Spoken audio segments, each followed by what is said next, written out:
Pertama mungkin eranya itu adalah player versus player, di mana kripto ini digunakan ya untuk transaksi antar individu.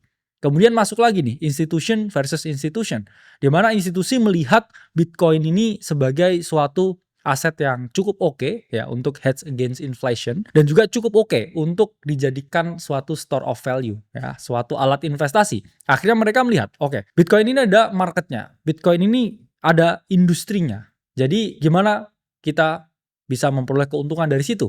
Akhirnya lahir berbagai ya centralized exchange yang ada untuk memfasilitasi para retail ini untuk jual beli kripto, sehingga hubungan antara player ya atau user dengan institution ini mulai terbangun. Nah, sekarang yang ada, kita ada di fase ketiga ini, di mana fase ketiga ini negara ya atau government versus government. Ketika satu government ini ingin membeli Bitcoin, government yang lain yang less powerful ini akan ikut ya. Saya FOMO kalau US beli Bitcoin, dan itu akan membuat fase ya yang mana kita bisa melihat kenaikan Bitcoin yang mungkin ya lebih tinggi. Yang mana kita proyeksikan akhir cycle ini itu adalah di akhir tahun 2025, dan kita masih percaya ya dengan teori diminishing drawdown, di mana setiap siklus Bitcoin itu drawdown-nya itu semakin mengecil. Karena apa ya? Karena pembelinya udah tambah banyak.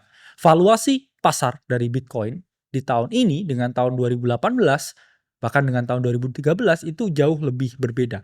Jadi sesuatu itu yang semakin banyak pembelinya, yang valuasinya itu semakin gede, penurunannya, potensinya itu makin lama akan makin mengecil. Dan bayangkan ketika Bitcoin valuasinya 10 kali dari sini ya, pasti drawdown-nya atau tingkat penurunannya itu menjadi lebih kecil. Tapi ingat, drawdown yang lebih kecil itu juga memberikan volatilitas yang juga jauh lebih rendah.